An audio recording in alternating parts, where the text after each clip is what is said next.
Hello नौजवानों, नमस्कार। जय पीडब्ल्यू, क्या हाल चाल है रसगुल्ला आर्मी के जवानों। उम्मीद कर रहा हूं आप सभी एकदम खुश होंगे, स्वस्थ होंगे और बहुत अच्छे से पढ़ाई कर रहे होंगे। दोस्तों, जैसा कि आपको पता है, पिछले लेक्चर में हम 11th क्लास की कहानी खत्म कर चुके हैं और जिस चैप्टर का आपको इतने दिनों से इंतजार था वो चैप्टर शुरू करने वाले हैं आज, जिसका नाम है मानव प्रजनन, ह्यूमन रिप्रोडक्शन। तो सबसे पहली बात यह आती है कि सर इस चैप्टर में हम क्या बात करने वाले हैं।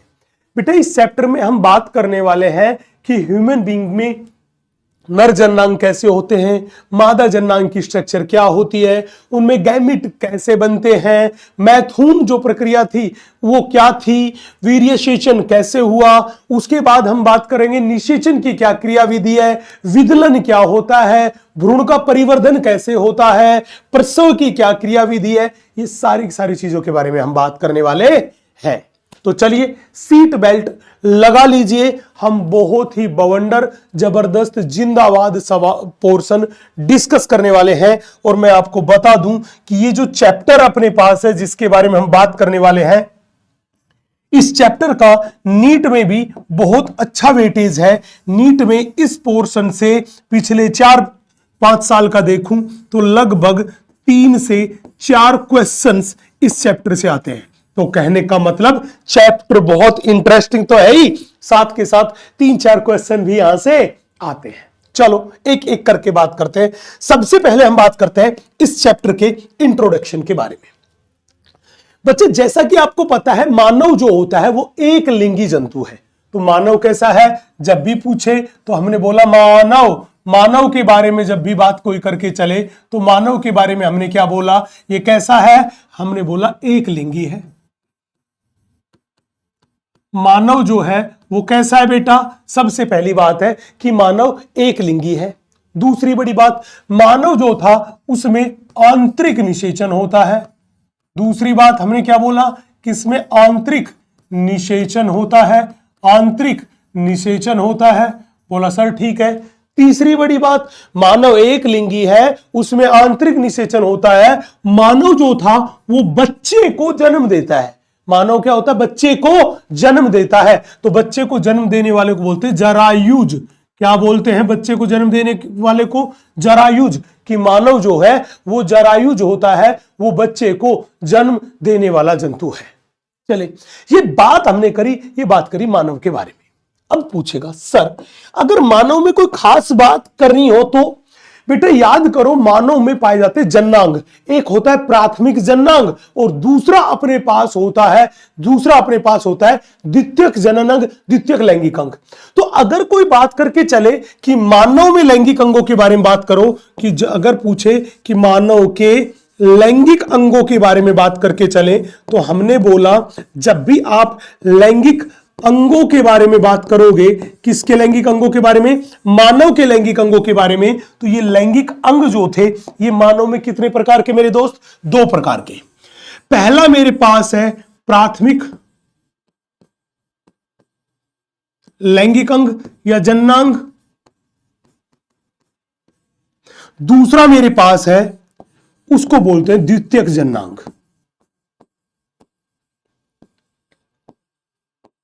द्वितीयक जननांग। जब भी बात करके चले कि सर आप बताओ ये प्राथमिक जननांग क्या है, ये द्वितीयक जननांग क्या है। बेटा प्राथमिक जननांग जो थे उनके 2 काम थे। प्राथमिक जननांग जो थे उनके 2 काम थे। पहला काम प्राथमिक जननांग का था वो था हार्मोन स्रावण करना। पहला काम हमने बोला 2 काम करते हैं, हार्मोन स्रावण, ये काम भी करते हैं। और दूसरा और जो सबसे महत्वपूर्ण काम है वो है युग्मकों का निर्माण करना। युग्मकों का निर्माण करना। हमने बोला ऐसे जननांग ये 2 काम करते हैं, मतलब उनमें युग्मकों का निर्माण भी होता है और वो हार्मोन का स्रावण भी करते हैं, उन्हें बोलते हैं प्राथमिक जननांग। और अगर कोई इनके उदाहरण पूछे तो हमने बोला महिलाओं में तो अंडाशय और पुरुष में वृषण। तो हमने बोला नर में वृषण, मादा में अंडाशय, ये मेरे पास प्राथमिक जननांग है।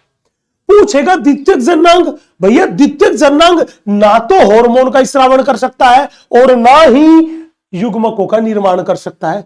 तो ये क्या कर सकता है बेटा, ये युग्मकों का परिवहन तथा परिपक्वन में सहायक है। तो हमने बोला ये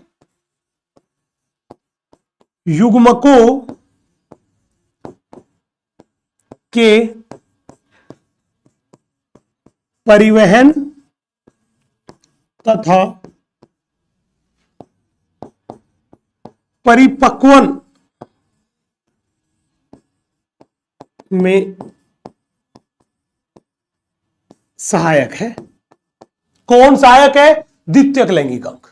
तो यहां पे बात करके चले तो नर में द्वितीयक लैंगिक अंगों के बारे में पूछे तो अपने पास अधिवर्षण रहा, शुक्रवाहक रहा, ये सारे के सारे शुक्राशय रहा, प्रोस्टेट ग्लैंड रही, ये सारे के सारे द्वितीयक लैंगिक अंगों में आते हैं, द्वितीयक जननांगों में आते हैं। अगर मादा में कोई पूछे तो फैलोपियन ट्यूब रहा, गर्भाशय रहा, योनि रही, ये सारे के सारे किसमें आते हैं? द्वितीयक लैंगिक अंगों में आते हैं। चले भैया, अब बात थी सर लैंगिक अंगों की कहानी पूरी कर ली, लेकिन एक बात बताओ, मानव में जो प्रजनन चक्र चलता है उसमें कौन कौन सी घटनाएं घटती है? क्या आप उनके बारे में बता सकते हो? पहली बात। दूसरी बात, आपने बोला ये प्राथमिक जननांग जो है इनमें युग्मकों का निर्माण होता है। नर में युग्मकों का निर्माण होता है वृषण में और मादा में युग्मकों का निर्माण होता है अंडाशय में। आप ये बताइए ये युग्मकों के निर्माण की जो प्रक्रिया है ये कब शुरू होती है? कब शुरू होती है? तो याद रखना, जब भी बात करके चले नर में युग्मक निर्माण,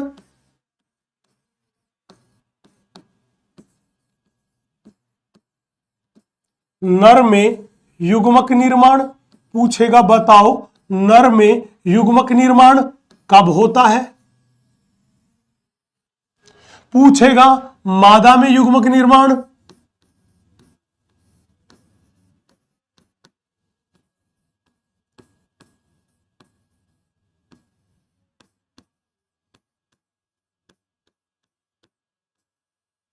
मादा में युग्मक निर्माण ये कब होता है? बहुत ध्यान से, बहुत इत्मीनान से देखिएगा बेटा। जब भी पूछे कि नर में युग्मक निर्माण की शुरुआत कब होती है, तो नर में युग्मक निर्माण की शुरुआत जो होती है वो प्यूबर्टी पे होती है, लगभग 11 से 13 साल की एज में होती है। तो युग्मक निर्माण की शुरुआत प्यूबर्टी अवस्था में शुरू। फिर पूछा, फिर हमने बोला जीवन पर्यंत चलते रहते हैं। शुरू, फिर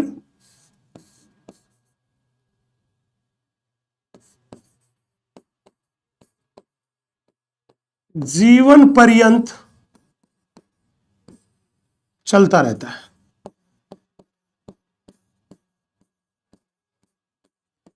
फिर जीवन पर्यंत चलता रहता है। जबकि पूछे कि बताओ मादा में युग्मक निर्माण की क्या कहानी है, बड़े ध्यान से देखना, मादा में युग्मक निर्माण की क्या कहानी है। हमने बोला यहां पर मादा में युग्मक निर्माण जो होता है वो भ्रूणीय अवस्था में शुरू, भ्रूणीय अवस्था में शुरू, भ्रूणीय अवस्था में शुरू हुआ। फिर कब तक चलेगा? हमने बोला ये भ्रूणीय अवस्था में शुरू हुआ और ये चलेगा कब तक? भैया ये लगभग 50 साल की उम्र में पूर्णतः बंद, लगभग 50 वर्ष की उम्र में पूर्णतः बंद हो जाता है।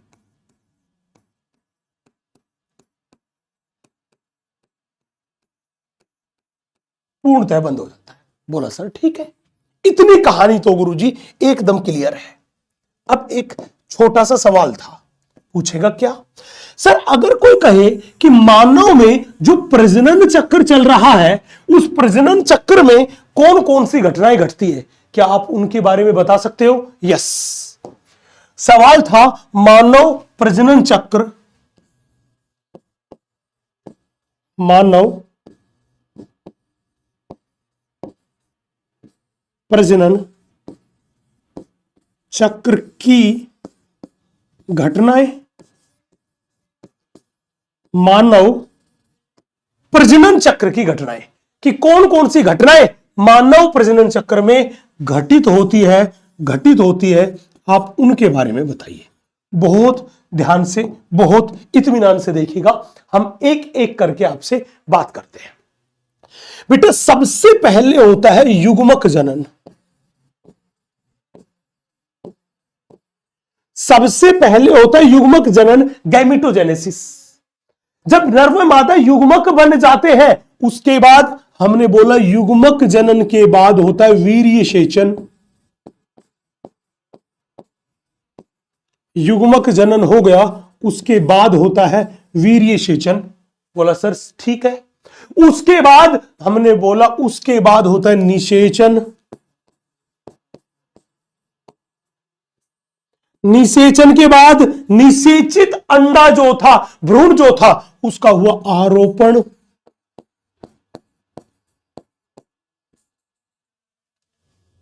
आरोपण बोला, आरोपण के बाद अपने पास है गर्भकाल।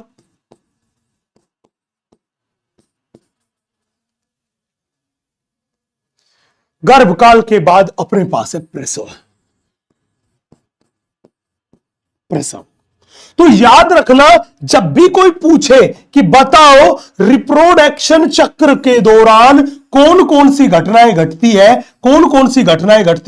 तो मेरे बच्चे आपको इन 6 घटनाओं को इसी क्रम में याद रखना है। बिल्कुल एनसीईआरटी माता के पहले पेज पर ही इन सभी के बारे में दिया गया है। यस, कि सबसे पहले युग्मकों का निर्माण होगा, फिर नर जो था वो शुक्राणुओं को मादा जनन मार्ग में ट्रांसफर करेगा, फिर निषेचन होगा, उसके बाद आरोपण होगा, फिर जो 9 से 9.5 महीने का गर्भकाल है वो पूरा होगा, और उसके बाद प्रसव होगा।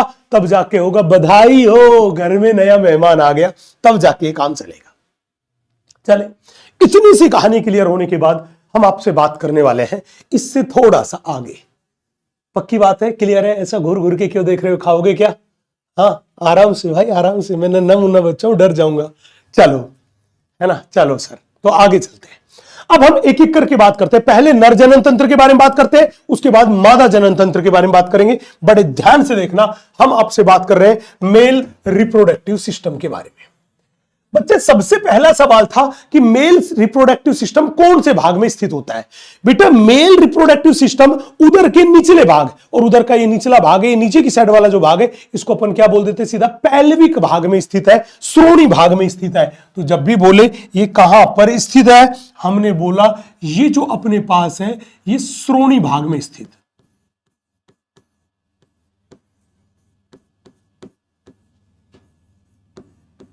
नर जनन तंत्र जो अपने पास है वो श्रोणी भाग में स्थित होता है। कौन से भाग में मेरे बच्चे? श्रोणी भाग में स्थित होता है। अब काम की बात कि हमने बोला नर जनन तंत्र बना किस किस चीज से है? नर जनन तंत्र में बेटा हमने शामिल कर रखा है, वो शामिल कर रखा है वृषण को, इसी में शामिल किया है सहायक ग्रंथियों को, इसी में शामिल किया है सहायक नलिकाओं को, और इसी में शामिल किया है बाह्य जननेंद्रिया। एक एक करके बात करते हैं। सबसे पहले बात करके चले वृषण। तो वृषण जो है वो नर के प्राथमिक लैंगिक अंग है, प्राइमरी सेक्स ऑर्गन्स है, जो कि नर में एक जोड़ी होते हैं। सहायक ग्रंथियों में किसको शामिल किया गया? सहायक ग्रंथियों में नर में एक जोड़ी पाया जाता है, वो शुक्राशय से पाया जाता है। संख्या में केवल एक, दैट इज अयुग्मित होती है, वो होती है बेटा प्रोस्टेट ग्रंथि। काउपर ग्रंथि की संख्या भी 2 होती है, मतलब एक जोड़ी होती है काउपर ग्रंथि, या इसी को बोलते हैं बल्बो यूरिथ्रल ग्रंथि। बोला सर ठीक है। अब बात करते हैं सहायक नलिकाओं के बारे में। जब भी सहायक नलिकाओं के बारे में बात करके चले तो अपने पास है वृषण जालिकाएं, जिसे बोलते हैं रेटेटेस्टिस, शुक्रवाहिकाएं, जिसे बोलते हैं वासा एफिरेंसिया, अधिवृषण, जिसको अपन बोलते हैं एपिडिडाइमिस, और अपने पास है शुक्रवाहक, जिसे बोलते हैं वास डिफरेंस, जिसे बोलते हैं वास डिफरेंस। बाह्य जननेंद्रिया में पाया जाता है मेल का मैथुनांग, जिसको अपन बोलते हैं सीसन और पिनिस। अब हम एक एक करके बात करते हैं, कहानी शुरू करते हैं। सबसे पहले वृषण के बारे में बड़े ध्यान से देखना। बच्चे हमें ये बात पता है कि वृषण जो है अपने पास वो प्राथमिक लैंगिक अंग है, मतलब ये वो जगह थी जहां से हार्मोन का स्रावण भी होगा और शुक्राणुओं का, नर युग्मकों का निर्माण भी होगा। अगर पूछे ये जो टेस्टिस है, ये टेस्टिस है, टेस्टिस किसको बोलते हैं बेटा? वृषण को। किसको बोलते हैं? वृषण को। तो पूछेगा बताओ वृषण की उत्पत्ति किससे होती है? हमने कहा जी मीजोडर्म से होती है। पूछेगा बताओ नर में कितने वृषण होते हैं? 2, मतलब एक जोड़ी। पूछेगा वृषण कैसा होता है? हमने कहा अंडाकार। कैसा होता है बेटा? अंडाकार। वृषण कैसा होता है? हमने बोला वृषण जो होता है वो अंडाकार होता है। पूछेगा वृषण का आकार? हमने कहा लंबाई जो थी वो तो थी 4 से 5 सेंटीमीटर और उसकी चौड़ाई जो थी वो थी 2 से 3 सेंटीमीटर। पूछेगा प्रत्येक वृषण का वजन 10 से 15 ग्राम होता है। अब बहुत ध्यान से देखना। पूछेगा सर ये वृषण कहां स्थित है? मान लीजिए ये तुम्हारा एक दोस्त है, इस दोस्त का नाम है झंडू।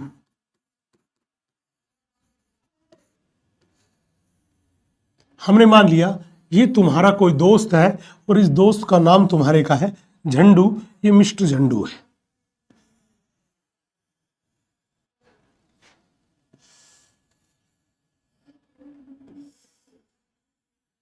हमने बोला ये तुम्हारा दोस्त झंडू है, यस ये तुम्हारा दोस्त झंडू है। अगर इस झंडू में हम बड़े ध्यान से देखें तो इस झंडू में ये जो मेरे पास है, ये मेरे पास है डायफ्राम, और डायफ्राम के ऊपर ये मेरे पास है वक्षीय गुहा, और डायफ्राम के नीचे ये जो रही इसको अपन बोलते हैं उदर गुहा, और ये गुलाबी रंग की जो संरचना है इसी को हमने बोल दिया डायफ्राम।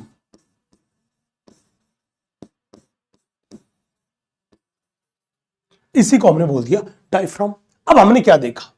हमने बोला ये उदर गुहा जो है, ये उदर गुहा शरीर के का भाग है। और याद करो मानव के शरीर का तापमान कितना होता है? उदर गुहा के अंदर मानव के शरीर का तापमान होता है वो 37 डिग्री सेंटीग्रेड है। कितना है? 37 डिग्री सेंटीग्रेड है। सर ठीक है। अब हमने क्या देखा?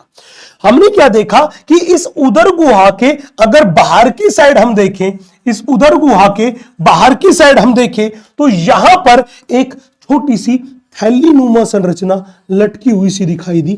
ये लीजिए, ये थैलीनुमा संरचना उदर गुहा के बाहर की साइड लटकी हुई दिखाई दी, ये थैलीनुमा संरचना। और हमने बोल दिया इस थैलीनुमा संरचना में हमने बोल दिया ये जो अपने को दिखाई दे रहा है ये नर मैथुनांग है। इस नर मैथुनांग को ही अपन बोलते हैं सीसन। ये लीजिए, हमने बोला ये मेरे पास जो है, ये मेरे पास क्या है? ये मेरे पास है सीसन जो कि नर का मैथुनांग है। और इस सीसन के नीचे ये थैलीनुमा संरचना लटकी हुई दिखाई दे रही है। इस थैलीनुमा संरचना को अपन बोलते हैं, वो बोलते हैं बेटा वृषण कोष। क्या बोलते हैं? वृषण कोष। क्या बोलते हैं? वृषण कोष। अब बताओ ये वृषण कोष उदर गुहा के अंदर है कि बाहर लटका हुआ है? आप कहोगे वृषण कोष तो उदर गुहा के बाहर लटका हुआ है। और जब इस वृषण कोष का अध्ययन किया तो पता चला कि इस वृषण कोष के अंदर ही स्थित है, अंदर ही स्थित है वृषण। हमने बोला ये मेरे पास जो है, ये मेरे पास है वृषण। तो अब देखो मनुष्य में, मेल में वृषण की संख्या कितनी है? 2। और वो कहां? वृषण कोष में स्थित है। वृषण कोष में स्थित है। और वृषण कहां है? उदर गुहा के बाहर। तो ये वृषण कहां है? हमने बोला उदर गुहा के बाहर। उदर गुहा के बाहर, उदर गुहा के बाहर वृषण कोष में, वृषण कोष में स्थित है, स्थित है। अब पूछेगा सर आप बताओ ये वृषण तो उदर गुहा के बाहर वृषण कोष में स्थित है। बोला हां, क्यों स्थित है? क्या ऐसी वजह थी कि इनको इस उदर गुहा को छोड़ के वृषण कोष में आना पड़ा? बेटा उसकी सबसे बड़ी वजह यह थी कि जब हमने इस वृषण कोष का तापमान देखा तो उदर गुहा का तापमान तो कितना था? 37 डिग्री सेंटीग्रेड। और जब इस वृषण कोष का तापमान देखा तो इसका तापमान था 34.5 से लेकर 35 डिग्री सेंटीग्रेड। 34.5 से लेकर 35 डिग्री सेंटीग्रेड तापमान किसका था? वृषण कोश का। मतलब उदर गुहा का तापमान 37, इसका 34.5 से लेकर 35 डिग्री सेंटीग्रेड, मतलब उदर गुहा से 2 से 2.5 डिग्री सेंटीग्रेड कम तापमान होता है। तो जब भी कोई कहे वृषण कोश का तापमान, तो मैंने बोला इसका तापमान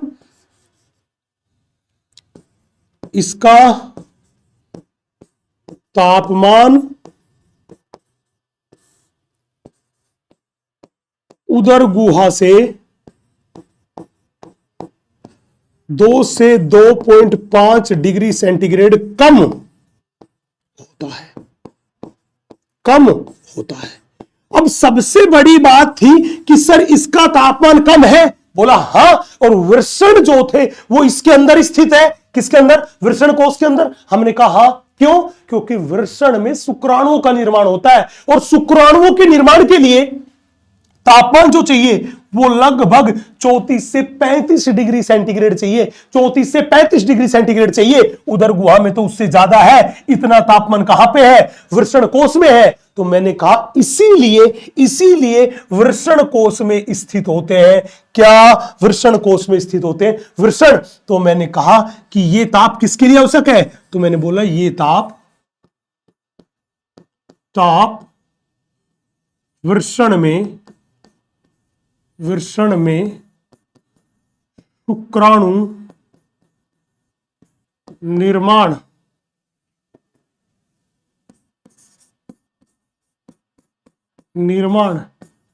के लिए आवश्यक है।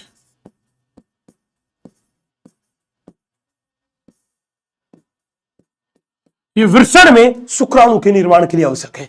ये पूरी की पूरी कहानी हमने लिख दी। किसके बारे में? वृषण के बारे में।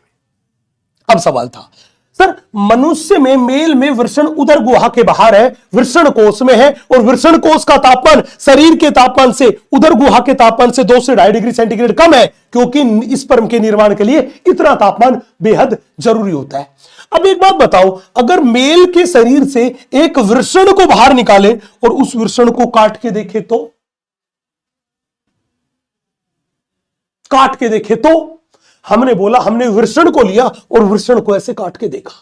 जब वृषण को काट के देखा तो क्या पता चला? बड़े ध्यान से देखना। हमने बोला ये वृषण है, ये वृषण की अधर सतह है। कौन सी सतह है ये वृषण की? ये वृषण की अधर सतह है, और इधर वाली जो सतह मेरे पास है वो मेरे पास है बेटा पृष्ठ सतह। ये वृषण की अधर सतह है, ये वृषण की पृष्ठ सतह। हमने क्या देखा कि जब भी वृषण को देखे तो वृषण पे पाया जाता है एक आवरण। ये मेरे पास वृषण पे पाया जाने वाला एक सघन आवरण है।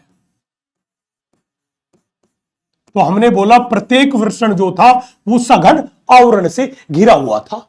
अब क्या चीज देखी कि वृषण को जब बड़े ध्यान से देखा तो क्या देखा कि प्रत्येक वृषण जो था वो छोटे छोटे कक्षों में बटा हुआ था। प्रत्येक वृषण जो था वो छोटे छोटे कक्षों में बटा हुआ था। आप देखिए वृषण के अंदर प्रेजेंट कक्ष है। ये वृषण के अंदर प्रेजेंट कक्ष है। इन कक्षों को बोलते हैं टेस्टिकुलर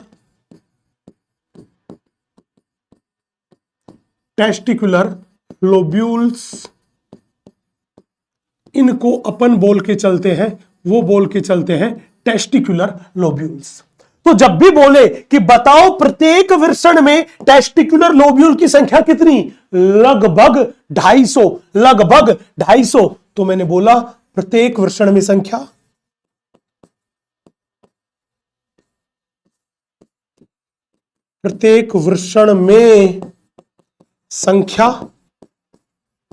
वो है लगभग 250।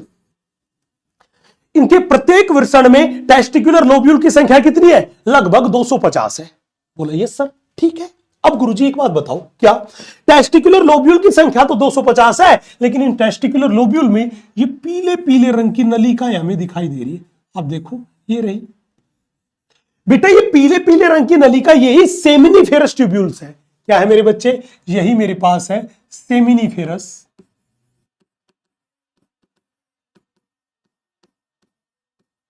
ट्यूब्यूल्स। यही मेरे पास क्या है, यही मेरे पास है सेमिनिफेरस ट्यूब्यूल्स। बच्चे ध्यान रखना, एक टेस्टिकुलर लोब्यूल में मिनिमम एक और मैक्सिमम 3 सेमिनिफेरस ट्यूब्यूल्स है। तो हमने बोला प्रत्येक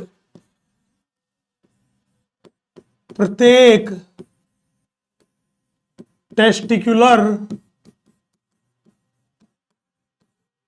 लोब्यूल में 1 से 3 सेमिनिफेरस ट्यूब्यूल्स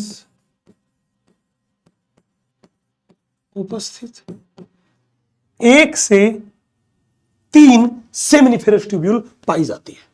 पूछेगा सर ठीक है, अब अगला सवाल पूछेगा कि सर आप हमें बताओ ये सेमिनिफेरस ट्यूब्यूल है, ये है क्या?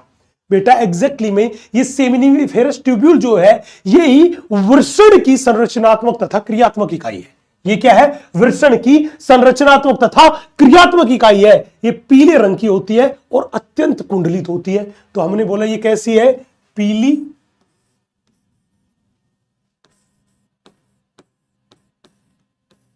अत्यधिक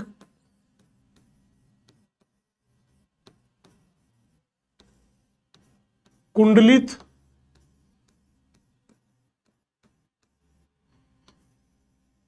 नलिका। ये पीली और अत्यधिक कुंडलित नलिका है, पहली बात। दूसरी बात, इसको क्या बोलते हैं? वृषण की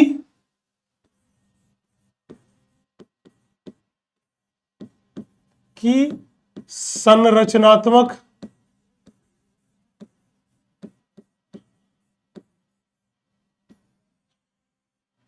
तथा क्रियात्मक इकाई।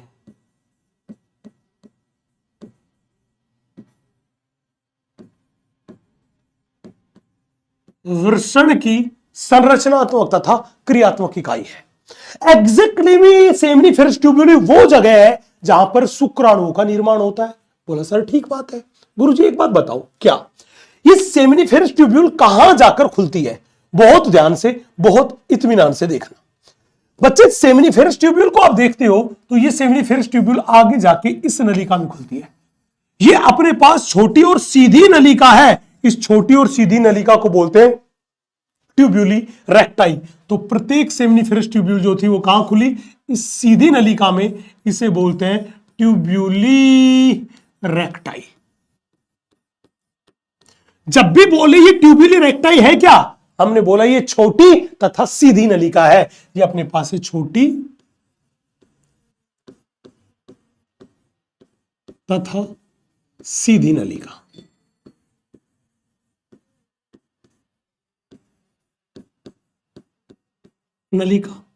ये छोटी सा तथा सीधी नलिका आगे जाके कहां खुलती है? बेटा ये छोटी और सीधी नलिका आगे जाके इस नलिकाओं के जाल में खुलती है, जिसको बोलते हैं रेटे टेस्टिस। जिसे बोलते हैं रेटे टेस्टिस, इसे बोलते हैं रेटे टेस्टिस। तो इसे ही बोलते हैं रेटे टेस्टिस।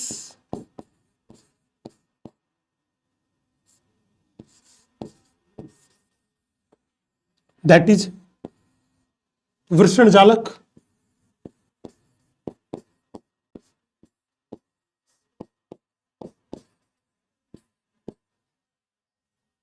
नेक्स्ट, ये वृषण जालक आगे जाके इस लाल रंग वाली नलिका में कंटिन्यू हो जाता है। ये लाल रंग की नलिका को बोलते हैं शुक्रवाहिकाएं। दैट इज वासा इफिरेंसिया।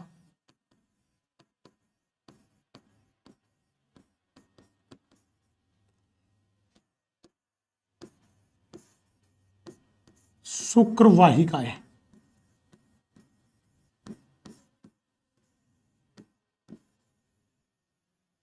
शुक्रवाहिकाएं बेटे, ये शुक्रवाहिकाएं हैं। इनकी संख्या कोई पूछे कि इनकी कितनी संख्या होती है, तो ध्यान रखना, अगर कोई इनकी संख्या पूछे तो एक टेस्टिस से जो बाहर निकलती है वो है 10 से 12।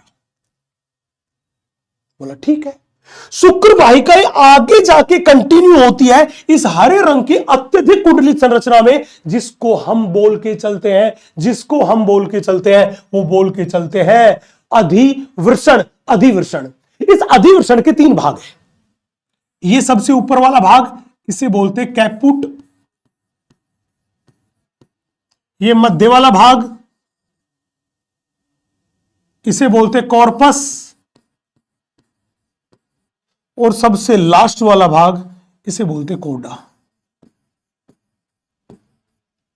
तो हमने बोला ये तीनों के तीनों भाग मिलके किसका निर्माण करते हैं? अधिवृषण का।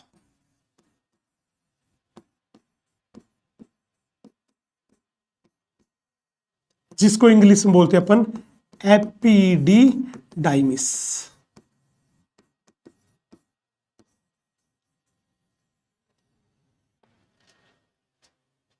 बच्चे जब भी बोले ये एपिडिडाइमिस जो है ये कैसी संरचना है, हमने बोला कि ये वृषण की पृष्ठ सतह पर स्थित अत्यधिक कुंडलित संरचना। पहली बात, वृषण की पृष्ठ सतह पर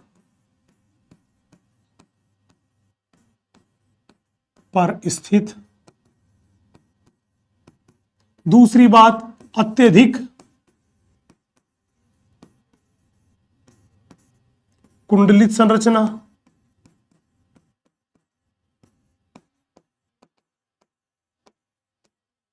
अत्यधिक कुंडलित संरचना। पूछेगा इस एपिडिडाइमिस के कार्य बताओ।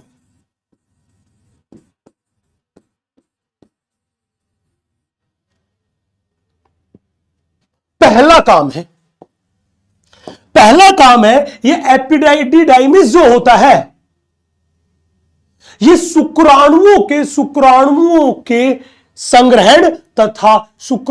संग्रहण तथा उनके क्रियात्मक परिपक्वन के लिए, फंक्शनल मैच्योरेशन के लिए उत्तरदायी है। पहली बात, शुक्राणुओं का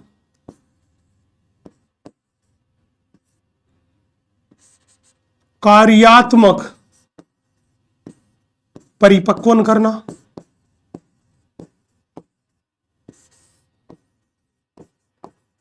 पहली बात। दूसरी बड़ी बात, और क्या काम करते हैं? शुक्राणुओं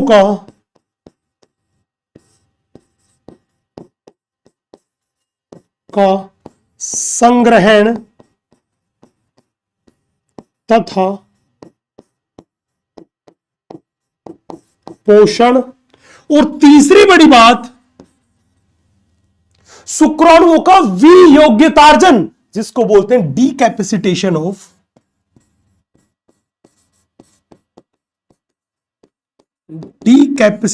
ऑफ स्पर्म्स। मतलब इस शुक्राणुओं को ट्रेनिंग दे दी, उनका परिपक्वन कर दिया। परिपक्वन के बाद शुक्राणुओं की क्रिया को मेल के शरीर के अंदर रोक दिया। शुक्राणु से कह दिया कि जो चीज तेरे को यहां पे सिखाई गई है, इनकी जरूरत तुझे फीमेल के शरीर में पड़ेगी, तो मेल के शरीर में उन सारी क्रियाओं को रोक देना, उसे क्या बोलते हैं? डीकैपेसिटेशन ऑफ स्पर्म्स। नेक्स्ट, अपने पास अगली ये वाली जो नलिका है, इस नलिका को अपन बोल के चलते हैं बेटा, वो बोल के चलते हैं शुक्रवाहक।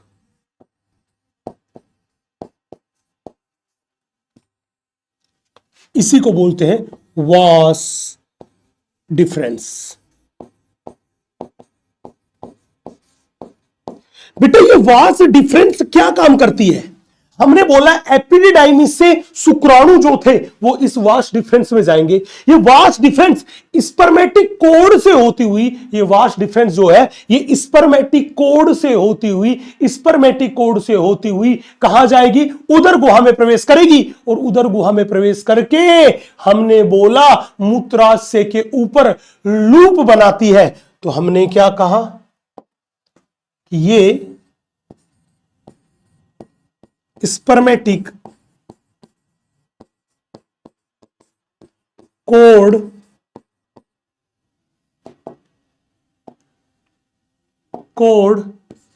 से होती हुई होती हुई उदर गुहा में प्रवेश करती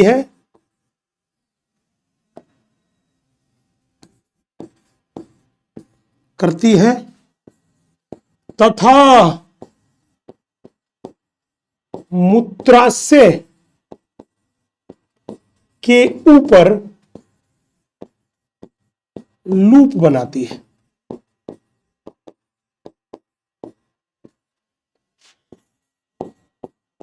कौन? शुक्रवाहक। कौन? शुक्रवाहक। बोला सर ठीक है। अब गुरुजी एक बात बता दो। बोला क्या? कि ये शुक्रवाहक मूत्राशय के ऊपर लूप बनाएगी। बोला यस। फिर क्या था? हमने बोला ये शुक्रवाहक जो थी या ये शुक्रवाहक का अंतिम फूला भाग एम्पुला जो था वो शुक्राशय की नलिका के साथ जुड़ेगा और जुड़ के स्खलन नलिका बनाएगा। तो आपने एक टर्म पक्का सुन रखी होगी, स्खलन नलिका। आपने एक टर्म पक्का सुन रखी होगी जिसका नाम है स्खलन नलिका। स्खलन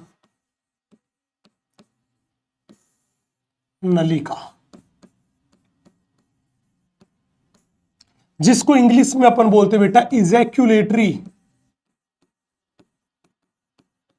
डक्ट। बेटा ये इजैक्यूलेटरी डक्ट किससे बनती है? हमने बोला शुक्रवाहक,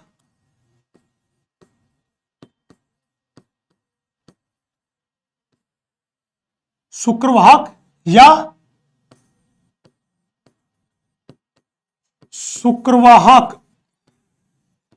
का एम्पुला भाग, शुक्रवाहक या शुक्रवाहक का एम्पुला भाग प्लस इसके साथ कौन? हमने बोला शुक्राशय की नलिका।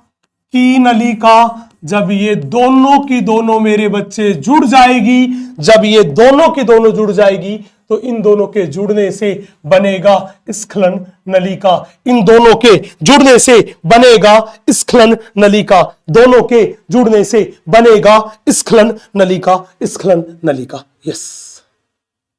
बोला सर ठीक है। अब गुरुजी एक बात बताओ, क्या आपने यहां पे बताया कि ये टेस्टिकुलर लोब्यूल है और टेस्टिकुलर लोब्यूल में एक से लेके 3 तक सेमिनिफेरस ट्यूब्यूल है। हमने कहा जी बिल्कुल राइट बात, यही बोला मैंने। बोला अब बताओ, अगर हम यहां पे एक टेस्टिकुलर लोब्यूल को बाहर निकाल लें और बाहर निकाल के उसका अध्ययन करें तो हमें क्या पता चलेगा? बहुत ध्यान से देखना बेटा। एक टेस्टिकुलर लोब्यूल को बाहर निकाल लोगे और बाहर निकाल के उसका अध्ययन करोगे। ये लीजिए, हमने एक टेस्टिकुलर लोब्यूल को बाहर निकाला और उसका अध्ययन किया। पता चला कि एक टेस्टिकुलर लोब्यूल में मिनिमम 1 और मैक्सिमम 3 सेमिनिफेरस ट्यूब्यूल है। आप मान लीजिए अपने पास यहां पर ये जो दिखाई दे रही है ये एक सेमिनिफेरस ट्यूब्यूल है।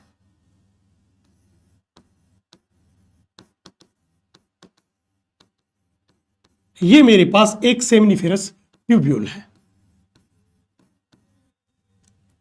अब इस सेमिनिफेरस ट्यूब्यूल की भित्ति को देखिए। ये सेमिनिफेरस ट्यूब्यूल की भित्ति है।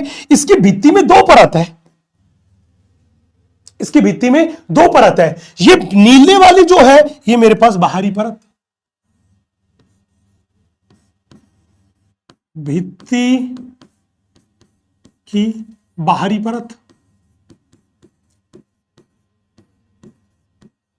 परत, इसी को तो बोलते हैं ट्यूनिका प्रोप्रिया। ये भित्ति की आंतरिक परत, ये दूसरे वाली जो थी ये है भित्ति की आंतरिक परत। हमने बोला ये है भित्ति की आंतरिक परत।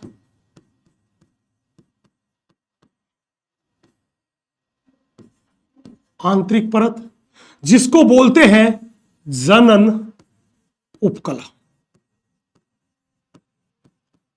अब काम की बात यहीं से शुरू होगी मेरे बच्चे, काम की बात यहीं से शुरू होगी। बोला भित्ति की इस आंतरिक परत को आप बड़े ध्यान से देखिए। भित्ति की इस आंतरिक परत को आप बड़े ध्यान से देखिए।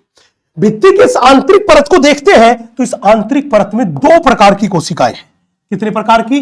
हमने बोला आंतरिक परत में दो प्रकार की सेल्स।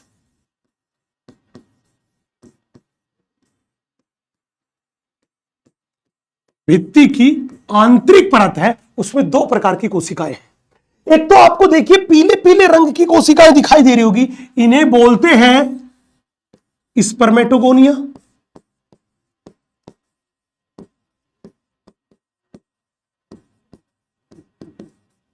और दूसरी ये वाली कोशिकाएं जो दिखाई दे रही है लाल लाल वाली, इन्हें बोलते हैं सर्टोली सेल।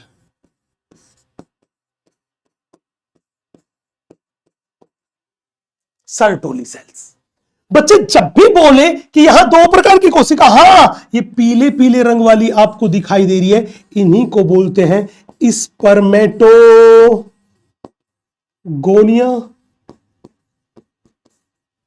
और ये लाल लाल रंग की जो दिखाई दे रही है आपको मेरे बच्चे, इसको अपन बोलते हैं सर्टोली सेल्स। बोला यस। अब पूछेगा गुरुजी एक बात बताओ। हमने कहा हाँ पूछो, क्या बताना है? सर ये स्पर्मेटोगोनिया क्या काम करती है? बेटे ये स्पर्मेटोगोनिया है, ये शुक्राणु का निर्माण करती है। शुक्राणुओं का निर्माण करती है।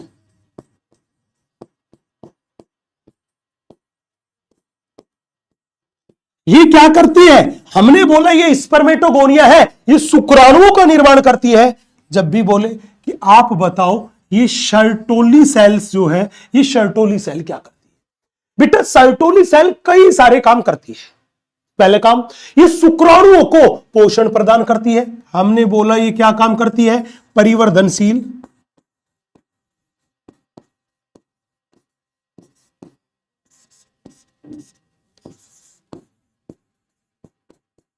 शुक्राणुओं को पोषण प्रदान करना।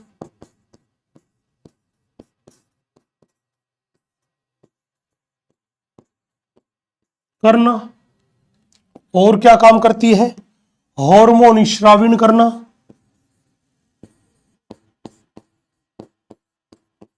हार्मोन स्रावण करना। हमने बोला कि परिवर्तनशील शुक्राणु का सिर जो था वो सर्टोली कोशिकाओं के कोशिका द्रव में धंसा होता है। हमने बोला कि परिवर्तनशील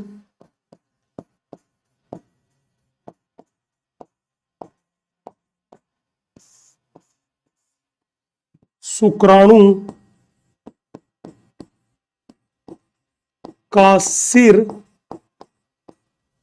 सर्टोली सेल्स के कोशिका द्रव्य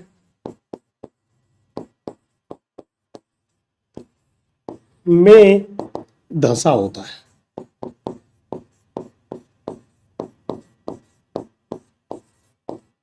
में धंसा होता है।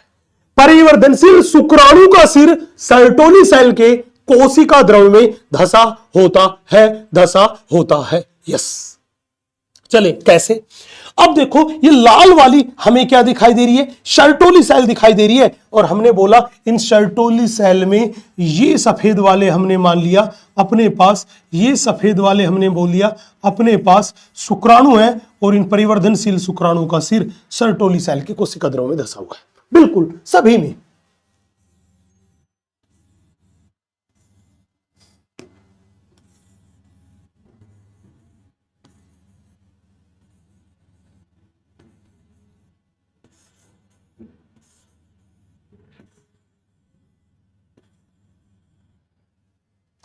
चले भैया इतनी बात क्लियर है? बोला हाँ सर क्लियर है। अब कहानी सुनना।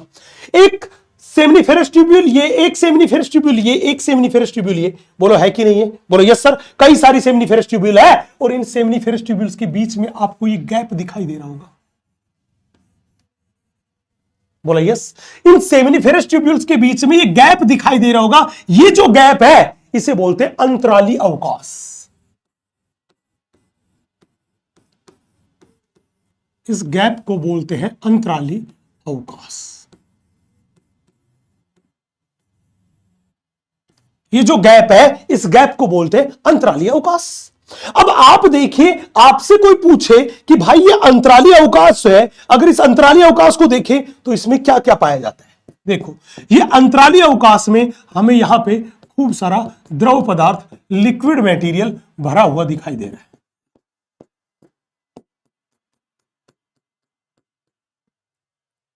ये जो लिक्विड मटेरियल जो मैंने सफेद रंग से बनाया, जो कि इस अंतराली अवकाश में भरा दिखाई दे रहा है, इसे बोलते हैं अंतराली द्रव।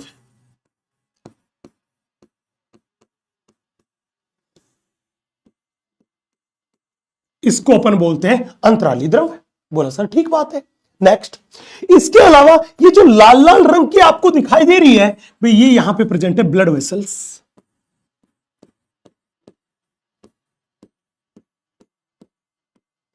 ये अपने पास है ब्लड वेसल्स।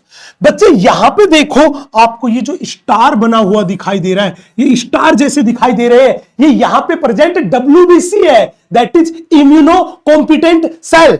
ये अपने पास प्रतिरक्षा वाली सेल्स है। हमने बोला ये अपने पास उपस्थित WBCs है। यहां पे बच्चे ये जो हरे रंग का आपको दिखाई दे रहा है, बड़े ध्यान से देखना, ये जो हरे रंग की दिखाई दे रही है, ये अपने पास है लेडिग कोशिकाएं। ये मेरे पास है लेडिग सेल्स। ये अपने पास है लेडिग सेल्स। आप याद रखना, जब भी बोले ये लेडिग सेल्स क्या काम करती है, तो हमने बोला ये जो लेडिग सेल्स हम जिनके बारे में बात कर रहे हैं, ये वही सेल है जो एंड्रोजन टेस्टोस्टेरोन का स्रावण करती है। ये किसका? एंड्रोजन का स्रावण करती है। एंड्रोजन स्रावण करना,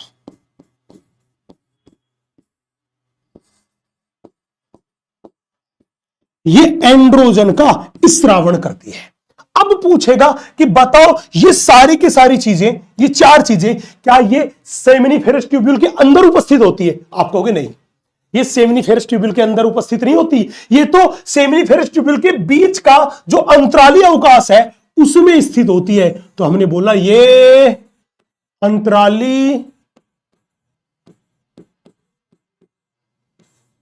अवकाश में, अंतराली अवकाश में स्थित होती है।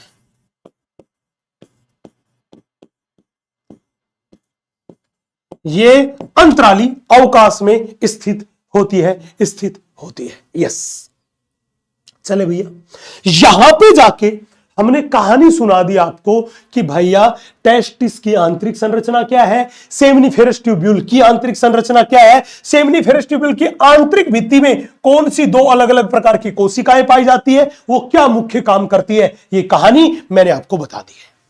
अब बात थी सर सेमिनिफेरस ट्यूब्यूल की कहानी तो हो गई, लेकिन आप एक छोटी सी बात हमें बताइए। हमने कहा पूछिए। अगर हमें से पूछे कि यार नर में तो बहुत सारी सहायक ग्रंथियां भी थी, जिन्हें हमने बोला था नर सहायक ग्रंथियां, जिन्हें हमने बोला था नर सहायक ग्रंथियां, नर सहायक ग्रंथियां। नर में तो बहुत सारी सहायक ग्रंथियां भी थी, जिन्हें बोला था नर सहायक ग्रंथियां। तो क्या आप हमें नर सहायक ग्रंथियों के बारे में बता सकते हैं? हमने कहा जी बिल्कुल बता सकते हैं। एग्जैक्टली में नर में 3 प्रकार की सहायक ग्रंथियां थी।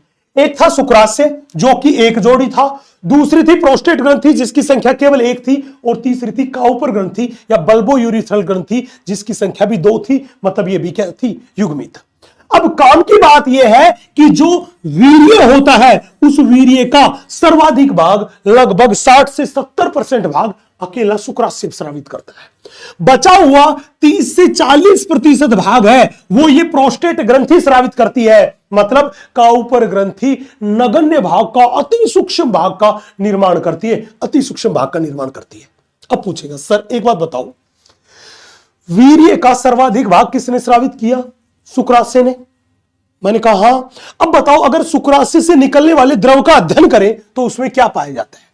शुक्राशय से निकलने वाले द्रव्य का अध्ययन करें तो उसमें कुछ एंजाइम होते हैं तथा फ्रक्टोज शुगर होता है। क्या होता है? Fructose sugar.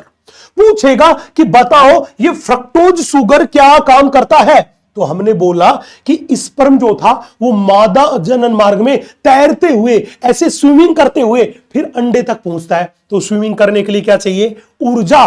तो मैं कह दूं कि स्पर्म को गतिशीलता के लिए ऊर्जा कौन प्रदान करता है? फ्रक्टोज। तो हमने बोला फ्रक्टोज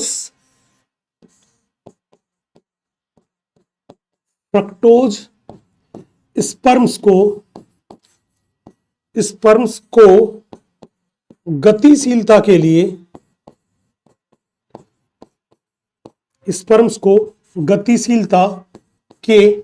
लिए ऊर्जा प्रदान करता है।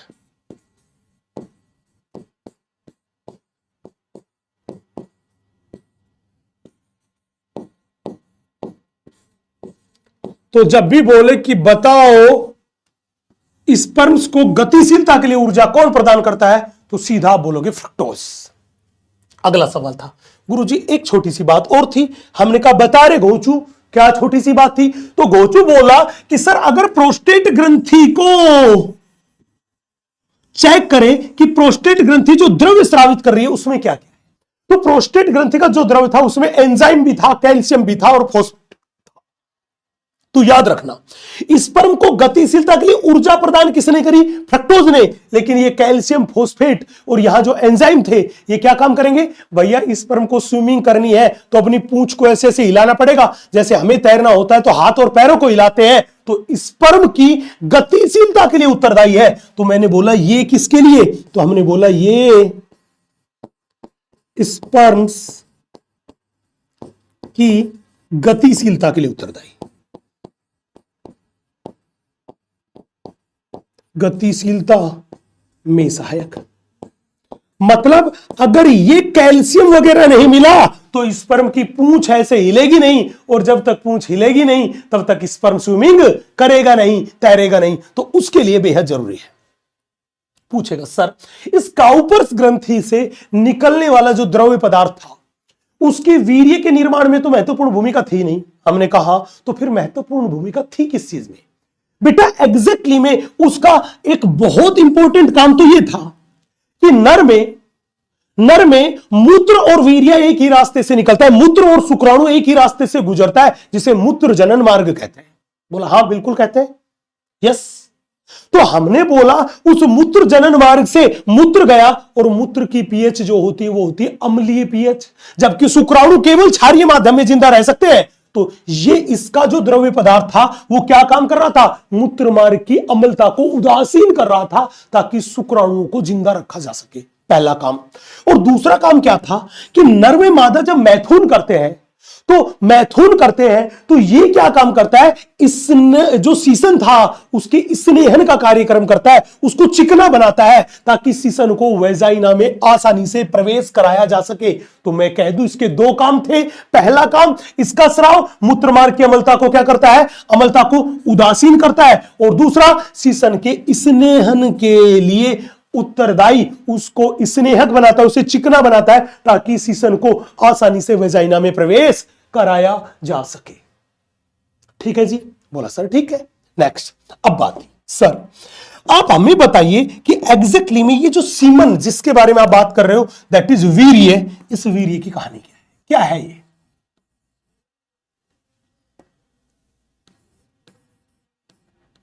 पूछेगा ये सीमन और वीर्य जो था ये है क्या? क्या है बेटा? सीमन और वीर्य जो है ये गाढ़ा क्षारीय द्रव्य है। हमने बोला सीमन और ये वीर्य जो है ये क्या है? हमने बोला ये गाढ़ा क्षारीय द्रव्य है।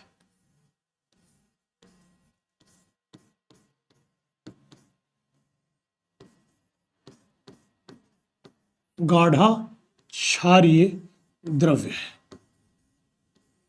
जब भी बोले ये क्या है, हमने बोला ये गाढ़ा क्षारीय द्रव्य है। कौन? सीमन और वीर्य। पूछेगा सर एक बात बताओ। बोला क्या? बोला अगर हम वीर्य के बारे में बात करके चले तो ये वीर्य किस किस चीज से मिलके बना होता है? चलिए भैया, अगर हमसे कोई कहे कि आप बताओ ये सीमन किससे मिलके बना होता है? सीमन में दो चीजें होती है। पहली चीज होती है सेमिनल प्लाज्मा,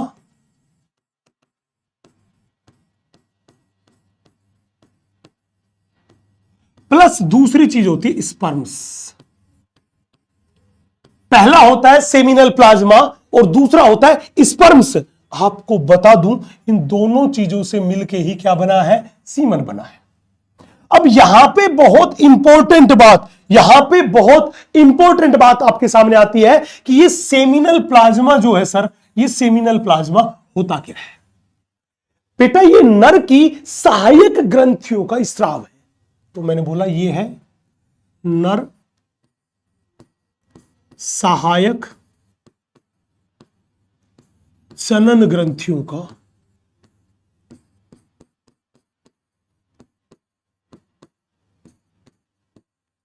स्राव।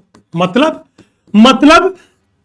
शुक्राशय से प्रोस्टेट ग्रंथि और काउपर ग्रंथि जो द्रव्य पदार्थ स्रावित करती है उसे बोलते हैं सेमिनल प्लाज्मा। और ये मेरे पास है ही क्या, शुक्राणु। याद रखना ये शुक्राणु जो होते हैं, जो टोटल शुक्राणु होते हैं, इन टोटल शुक्राणुओं में केवल 60% शुक्राणु ही नॉर्मल साइज एंड शेप के होते हैं। मैंने बोला ये शुक्राणु है केवल, या मैं कहूं लगभग 60% स्पर्म्स का आकार तथा संरचना सामान्य होती है।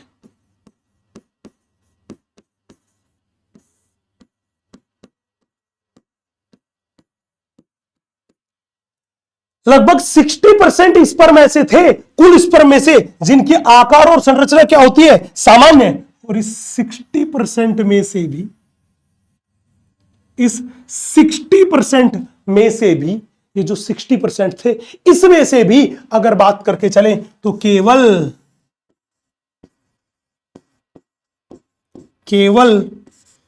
40%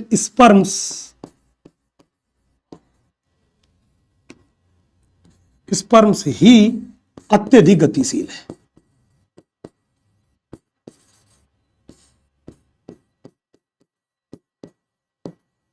गतिशीलता दर्शाते हैं।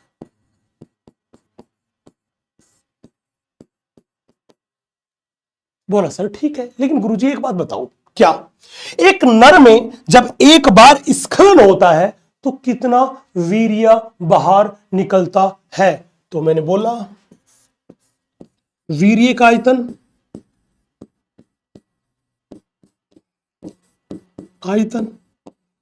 हमने बोला ये होता है 3 से 4 ml प्रति स्खलन। एक बार स्खलन होगा तो कितना वीर्य बाहर निकलेगा? 3 से 4 ml वीर्य प्रति स्खलन बाहर निकलेगा।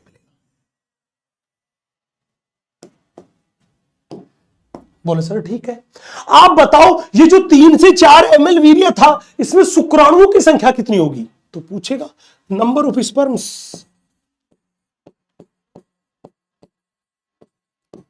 स्पर्म्स की संख्या। हमने बोला स्पर्म्स की संख्या होती है 200 से 300 मिलियन।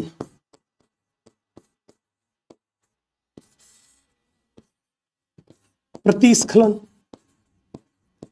हमने बोला जब भी बोले शुक्राणुओं की संख्या कितनी है, हमने बोला 200 से 300 मिलियन प्रति स्खलन है। 200 से 300 मिलियन प्रति स्खलन है।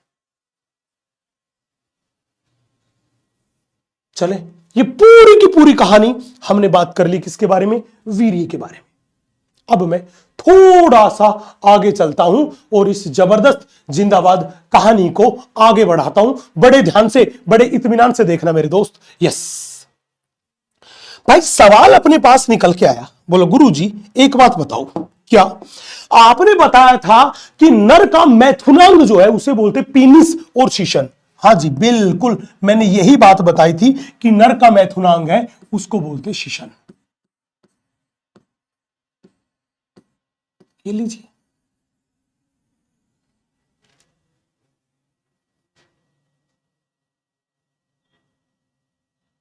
चले, हमने बोला ये नर का मैथुनांग है, ये नर का मैथुनांग है, इसी को बोला था शिशन। मैंने बोला ये क्या है, हमने बोला नर मैथुनांग।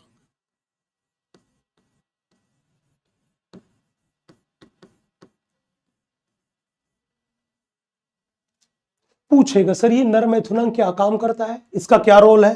तो बड़े ध्यान से देखना, ये शिशन, ये पीनिस है, ये नर का मैथुनांग है, और ये क्या काम करता है? ये वीर्य सेचन में सहायता करता है।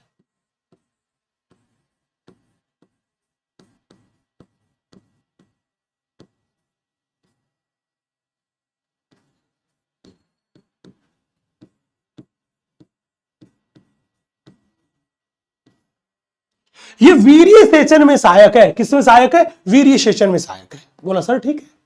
अब भाई साहब ये जो मेरे पास ये सीसन जो था, अगर इस सीसन की संरचना को बड़े ध्यान से देखें तो हमने बोला इस सीसन में ये जो बिल्कुल बीचों बीच भाग दिखाई दे रहा है, ये मेरे पास है मूत्र जनन मार्ग।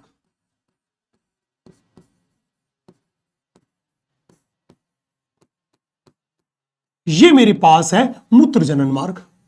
एग्जैक्टली में यही वो भाग है जो मूत्र तथा वीर्य दोनों का परिवहन करता है, दोनों का संचरण होता है। तो हमने बोला मूत्र जनन मार्ग क्या काम करता है? मूत्र तथा वीर्य के परिवहन में सहायक।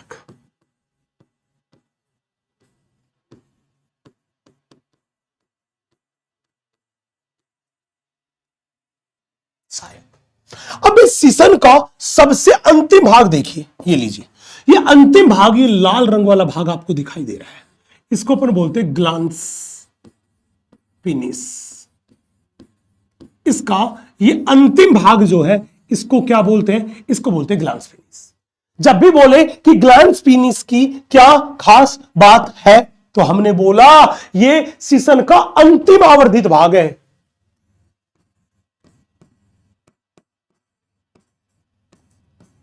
का अंतिम आवर्धित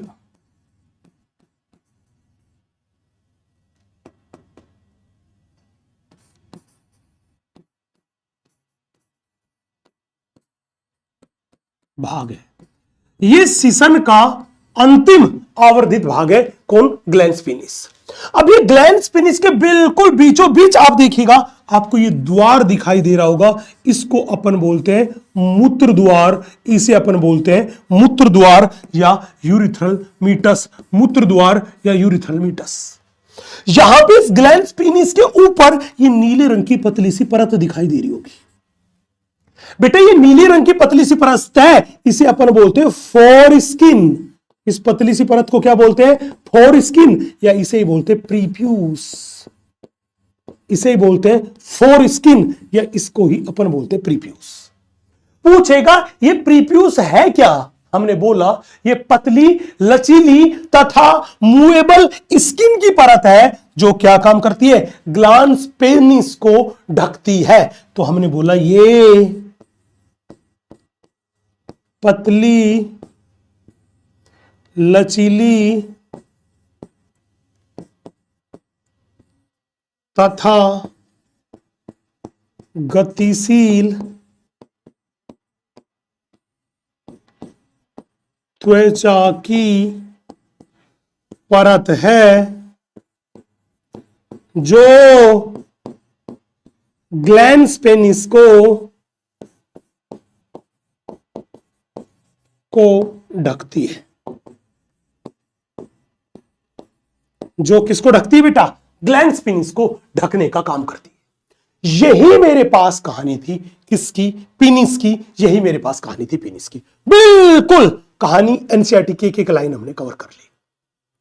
चले अब बात थी सर आप एक बात छोटी सी और बताओ। बोला भाई साहब पूछो। सर हमारे पास कुछ टर्मिनोलॉजीज है जिसके बारे में एनसीईआरटी माता ने बात कर रखी है। कौन कौन सी टर्मिनोलॉजी? एक टर्मिनोलॉजी है स्पर्मिएशन, एक टर्मिनोलॉजी है सेमिनेशन, एक टर्मिनोलॉजी है इजैक्यूलेशन, एक टर्मिनोलॉजी है इंसेमिनेशन। पूछेगा सर इन टर्मिनोलॉजीज के बारे में बात कीजिए।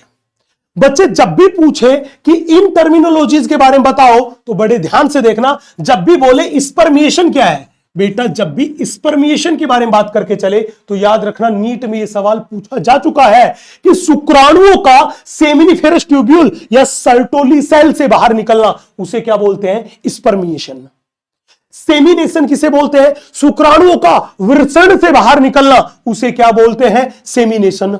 शुक्राणुओं का नर के शरीर से बाहर निकलना उसे बोलते हैं इजैकुलेशन। और शुक्राणुओं का मादा जनन मार्ग में स्थानांतरित होना, शुक्राणुओं का मादा जनन मार्ग में स्थानांतरित होना उसको बोलते हैं इनसेमिनेशन। बेटा ये चारों टर्म्स बहुत बहुत इंपॉर्टेंट है, आपको पूरी ईमानदारी से इन्हें याद करना। ठीक है जी, अब मुझे बता दो क्या इतनी सी कहानी एकदम क्लियर है? क्या इतनी सी कहानी एकदम क्लियर है? यस, मुझे बता दो। हाँ जी गुरुजी, इतनी सी कहानी तो एकदम क्लियर है, एकदम क्लियर है। चलो, अगर इतनी सी कहानी आपने क्लियर कर ली तो भाई साहब मोटा मोटा काम पूरा हो गया। नर जनन तंत्र वाला पोर्शन जो था वो हमने कंप्लीट कर लिया। अब सबसे इंपॉर्टेंट बात थी कि सर नर जनन तंत्र तो कंप्लीट कर लिया, लेकिन इस नर जनन तंत्र से संबंधित क्वेश्चंस के बारे में हम क्या चर्चा करने वाले हैं। आज के लेक्चर से हमने क्या सीखा? सबसे इंपॉर्टेंट बात तो यही है मेरे दोस्त कि आज के लेक्चर से क्या सीखा।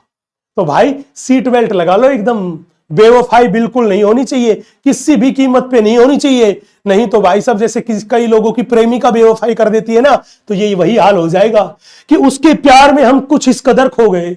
अरे उसके प्यार में हम कुछ इस कदर खो गए कि सारी उम्र उसकी जुल्फों की छांव में गुजारने की कसम खा बैठे, और वो साली इतनी बेवफा निकली कि उसने गंजी करा डाली, गंजी करा डाली। ऐसी बात हो जाएगी, तो इतनी बेवफाई मत करना। यस, चलो क्वेश्चन देखते हैं, बहुत इत्मीनान से देखिएगा। सबसे पहला सवाल है, युग्मक निर्माण करने वाले अंग ए कहलाते हैं, और ऐसे अंग जो युग्मक निर्माण नहीं करते और ना ही हार्मोन का स्रावन करते उन्हें क्या कहते हैं? अरे युग्मक निर्माण और हार्मोन का स्रावन करने वाले को बोलते हैं प्राथमिक जनन अंग।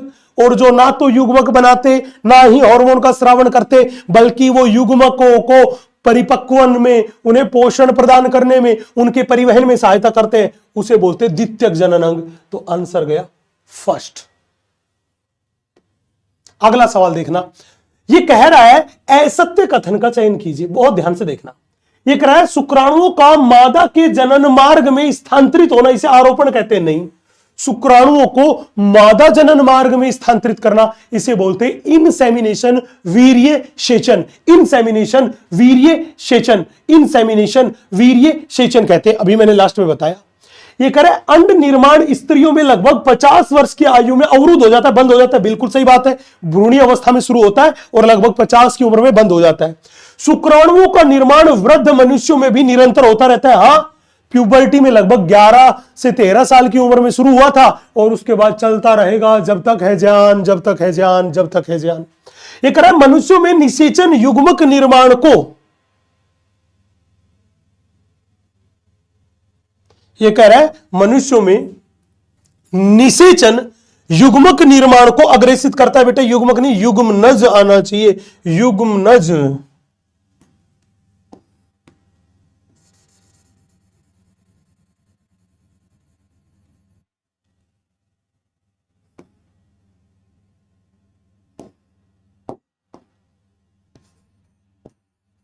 युग्मनज, युग्मनज बोलते हैं जाइगोट। तो हमने बोला ये बात तो एकदम सही है, निषेचन के बाद युग्मनज बनता है। तो गलत बात कौन सी हुई? पहली बात। अगला सवाल देखना, ये कह रहा है निम्न में से निम्नलिखित प्रजनन घटनाएं हैं, बताओ। सबसे पहले क्या होता है? युग्मक जनन होता है। सबसे पहले क्या होता है? युग्मक जनन। मतलब ये दोनों तो कट गए, ए इसमें सही है, इसमें सही है। युग्मक जनन के बाद क्या होगा? युग्मक जनन के बाद जो होगा वो होगा इनसेमिनेशन, दैट इज सी। उत्तर तो 4 गया, देख लो। वो 6 पद लिखवाए थे, बिल्कुल।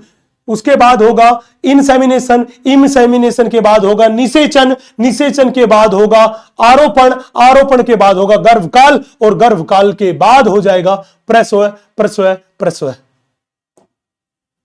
नेक्स्ट, ये कह रहा है शुक्राणुओं के निर्माण के लिए वृषण कोश में आवश्यक तापमान शरीर के तापमान से, उदर गुहा के तापमान से 2 से 2.5 डिग्री सेंटीग्रेड कम। तो ये लीजिए आंसर गया सेकंड।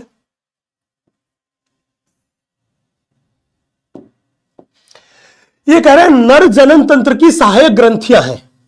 प्रोस्टेट ग्रंथि भी है, शुक्राशय भी है, हाँ है। प्रोस्टेट ग्रंथि है, बर्थोलिन ग्रंथि नहीं है, तो मादाओं में पाई जाती है। शुक्राशय बर्थोलिन नहीं, मादाओं में पाई जाती है। प्रोस्टेट का ऊपर और शुक्राशय, हाँ इसमें तीनों का नाम दिया, इसमें केवल 2 ही है, इसलिए ज्यादा वैल्यू किसको देंगे? 4 को।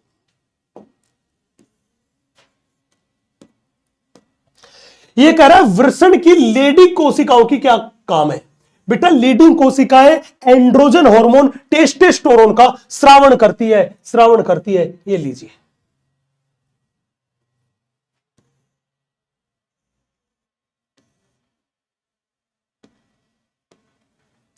ये कह रहा है शुक्राणुओं का संग्रहण एवं पोषण किसके अंदर होता है? याद करो, अधिवृषण एपिडिडाइमिस में होता है। अधिवृषण एपिडिडाइमिस में होता है।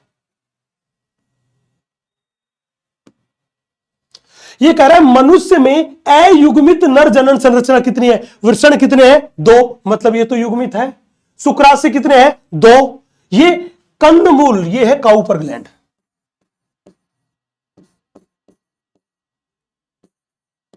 ये भी कितनी है? 2। तो बच गई कौन? प्रोस्टेट ग्लैंड, जिसकी संख्या केवल और केवल कितनी होती है? 1।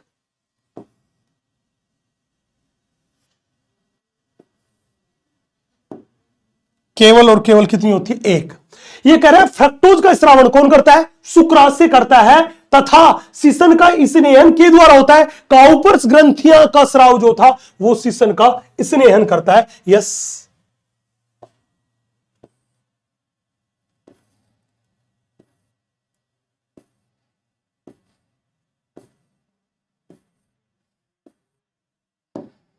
अब बात करते हैं आज का होमवर्क। बच्चे आज के होमवर्क में सबसे पहले मेरे बच्चे आपको क्या करना है? एनसीईआरटी जो है उसको पढ़ो। दूसरा काम डीपीपी लगाओ। और तीसरा काम, आपको एनसीईआरटी बेस्ड क्वेश्चन जहां पर भी मिल जाए इतने पोर्शन के नर जनन तंत्र के, वो सारे के सारे क्वेश्चन लगा लो, सारे के सारे क्वेश्चन लगा लो, क्योंकि इससे आगे का पोर्शन और भी मजेदार आने वाला है, और भी इंटरेस्टिंग आने वाला है। अगली क्लास जब लो उससे पहले इतना कंसेप्ट एकदम क्या कर लेना बच्चे, क्लियर। मिलेंगे हम अगले लेक्चर में इसी जोश के साथ, इसी जुनून के साथ। तब तक के लिए आप सभी खुश रहें, सुरक्षित रहें। जय Hind, thank you guys, love you all.